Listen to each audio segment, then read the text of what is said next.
శ్రీధర్ వారు వచ్చి కొన్ని ఆధునికమైన మాటలు వాళ్ళని తెలియజేస్తారు. ఆ తర్వాత నలుగురు పరిచయం చేస్తుంటే దేవశాఖ పాస్టర్ చంద్రశేఖర్ ఆ తర్వాత వారు కూడా కొన్ని మాటలను తెలియజేస్తారు. ఇది కొంత దుఃఖకరమైనటువంటి సమయము.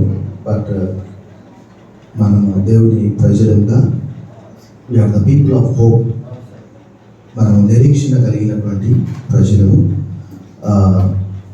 The Bible says the Paul, 1 Corinthians chapter 12:26, if one member is honored, we will rejoice together, but if one member suffers, the whole body suffer.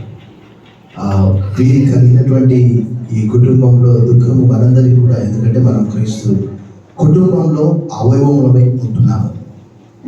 So విడవబడినటువంటి ఈ కుటుంబానికి తప్పకుండా మరి సేవకుని యొక్క కుటుంబము, కుమారుడు ప్రసాద్, నీలిమ, ఇంకా కుమార్తెలు, కుటుంబాలు, భార్య, వారందరికీ కూడా ఈ పరిశుద్ధ గ్రంథము ఒక గొప్ప అభయం ఇస్తూ ఉన్నది. ఆయన లేని సమయం అంటూ ఎప్పుడు ఎక్కడ లేదు. మరి సేవకుడు వారు మంచి రిటైర్మెంట్ లైఫ్లో గొప్ప పరిచయం చేయగలిగారు. బైబిల్ గ్రంథము తెలియజేస్తున్నది, భక్తులందరూ కూడా దావీదు మొదలుకొని కోరహు, ఆసాపు వారందరూ కూడా దేవుని సన్నిధిని కోరారు. దేవుణ్ణి చూడాలనే ఆశ వారికి ఉంటున్నది.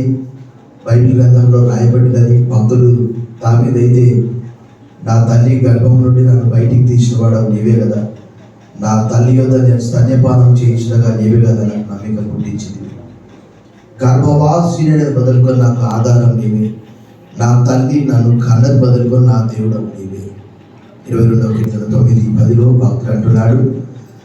వారికి ఉన్నటువంటి ఒక నిరీక్షణ బైబిల్ గ్రంథంలో రాయబడ్డది, ఒక శుభప్రదమైనటువంటి నిరీక్షణ. చాలా మందికి అర్థం కానటువంటి విషయాలు. చనిపోయిన వారందరూ ఎక్కడికి వెళ్తున్నారు? బైబిల్ గ్రంథం ఎంత స్పష్టంగా తెలియజేస్తున్నట్టు పాత కొత్త నిబంధన గ్రంథంలో మన ప్రభువే మన కొరకు సాక్షాత్తు మరణాన్ని రుచి చూశాడని హెబ్రీ పత్రిక 2:9 తెలియజేస్తున్నది. Jesus has tasted the death for all of us. ఆయన మరణాన్ని రుచి చూసి, మరణించి, చనిపోయి, సమాధి చేయబడి తిరిగి లేపబడ్డాడు. కాబట్టి ఈ నిరీక్షణ మనకు కలుగుతున్నది. అది లేకపోతే మరణం తర్వాత మనుగడ లేదు. సమాధి ఆవల అంతా చీకటి. ఒకానొక దినము ఆ ప్రియ దాసుని మనమందరము చూడగలుగుతామనే గొప్ప నమ్మకము, నిరీక్షణ కీర్తనకారుడు 27వ కీర్తన 13వ వచనంలో తెలియజేస్తున్నాడు. నేను సజీవుల దేశమున యెహోవా దయను పొందుదునన్న నమ్మకము నాకు లేని యెడల నేను ఏమవుదును? చాలా మంది చెప్తూ ఉంటారు, ఆహారం లేకుండా ఇప్పుడు చాలా మంది 40 దినాలు ఒక పూట ఆహారం తీసుకొని ఉంటున్నారు. కొంతమంది తీసుకోకుండా కూడా ఉండగలుగుతారు.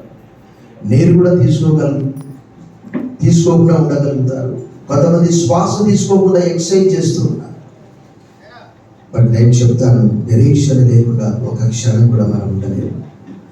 ఆ ప్రియ దాసుడు ఈ లోకంలో దేవుడు వారిని రిటైర్మెంట్ లైఫ్లో చక్కగా హ్యాపీగా వారు అంటే కుటుంబంతో కూడా ఉండవచ్చు. బట్ ప్రభు పరిచర్య చేయాలనే తలపు వారికి దేవుని వాక్యంలో రాయబడ్డది. 15వ అధ్యాయం ఆదికాండం 1వ వచనము, 49వ అధ్యాయం యెషయా గ్రంథం 4వ వచనంలో స్పష్టంగా రాయబడింది. అబ్రాహాముతో అన్నాడు, అబ్రాహా భయపడుతున్న నీ కేడము, నీ బహుమానము అత్యధికమని చెప్పారు. Abraham, do not be afraid, I am your shield, your reward will be multiplied. యెషయా అన్నాడు, వ్యర్థముగా నేను ప్రయాసపడ్డా, నా బలమంతా వృధాగా వ్యయపరిచి ఉన్నాను అనుకుంటుంది, నా బహుమానం నా దేవుని వద్దనే ఉన్నది. వారిని లోకంలో ఎవరు గుర్తించకపోవచ్చు, గౌరవించకపోవచ్చు, కనపరచకపోవచ్చు, కానీ ఒకనొక దినం ప్రభు, నా ప్రియమైన దాసుడా, నీవు కొద్ది వాటిలో నమ్మకంగా ఉన్నావు, నేను అనేకమైన వాటి మీద నిలుస్తాను. ఈ కుటుంబాన్ని God said, I will never leave you nor forsake you. I will be with you till the end of age. నేను ఏమాత్రం విడువని ఎడబాయని అన్నాడు. ఆయన లేనటువంటి సమయము, క్షణము, కాలము మనం లిమిటెడ్, ఫినిట్ అంటారు ఆంగ్లంలో. Is infinite. ఆయన అన్లిమిటెడ్. ఆయన లేని చోటు అంటూ ఎక్కడ లేదు. ఆ కుటుంబానికి the Bible says that your maker is your husband. నేను సృష్టించిన నీ సృష్టికర్త నీకు భర్త అయి ఉన్నాడు. ఆయన పేరు సైన్యములకు అధిపతి యెహోవా, ఇశ్రాయేలు పరిశుద్ధ దేవుడు. ఆ కుటుంబానికి భర్తగా, పిల్లలకు తండ్రిగా ఉండి వారు విడిచి వెళ్ళినటువంటి ఆ మార్గం, మీకు దేవుని వాక్యం బోధించి మీ పైన నాయకులుగా ఉన్న వారిని, వారి ఫలమును శ్రద్ధగా అనుసరిస్తూ అనే మాట రాయబడింది హెబ్రీ పత్రిక 13:7. అంటే అంతవరకు వారు ఎలా నడుచుకున్నారు, వారి అడుగుజాడల్లోనే వారు విడిచి వెళ్ళినటువంటి పరిచయం కుటుంబం కొనసాగించాలని. Blood is thicker then water. రక్తము వీటికంటే చిక్కగా ఉంటున్నది. క్రీస్తులో వారికి ఉన్నటువంటి ఆ బంధాన్ని బట్టి ప్రభువును స్తుతిస్తూ మనకు కుటుంబానికి ఒక గొప్ప సంపూర్ణమైన సజీవమైన శుభప్రదమైన నిరీక్షణ మనకు ప్రసాదించాలని లోక్సార్ 3వ సర్వీస్ సంఘ పక్షంగా కుటుంబానికి ప్రగాఢ సానుభూతి తెలుపుతూ ముగిస్తున్నారు.